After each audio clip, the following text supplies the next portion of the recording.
వాళ్ళు క్రైస్తవులు ఎక్కువగా ఉన్నారా బ్రదరు, హిందువులు ఉన్నారా, లేకపోతే అరబ్బులు ఉన్నారా అనేటటువంటి, ముస్లిమ్స్ ఉన్నారా అనేటటువంటి ప్రశ్న నాకు వేశారు. అంటే నాలో ఒక ఆలోచన కలగజేశారు. ఎందుకంటే యేసుక్రీస్తు దేవుడు అనే దాన్ని చెప్పడం కోసం మొట్టమొదటి మాట్లాడిన మాట అదనమాట. ఆ తర్వాత కొన్ని సంవత్సరాలు, అంటే 1 సంవత్సరం పాటు ఆ రీతిగా దేవుని గురించి చెప్తూ వచ్చారు.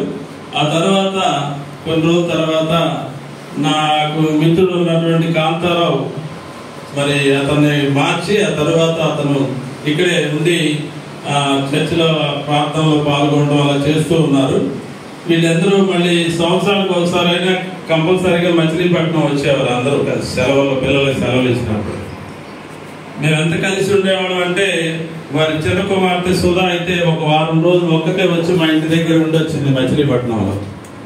అంత ఇదిగా కలిసి ఉండేవాళ్ళం ఫ్యామిలీ అందరూ కూడా. నేను వచ్చినా కూడా ఇసురపేట వచ్చినప్పుడు ఎక్కువ శాంతకుమారి ఇక్కడ, ఎందుకంటే నేను ఎక్కడికి వెళ్ళేవాడిని కాదు. మా స్నేహితుడు ఎవరో ఒకళ్ళు ఇద్దరు కాంతారో లేకపోతే వీళ్ళ ఇంటి దగ్గరకు వచ్చి వెళ్తా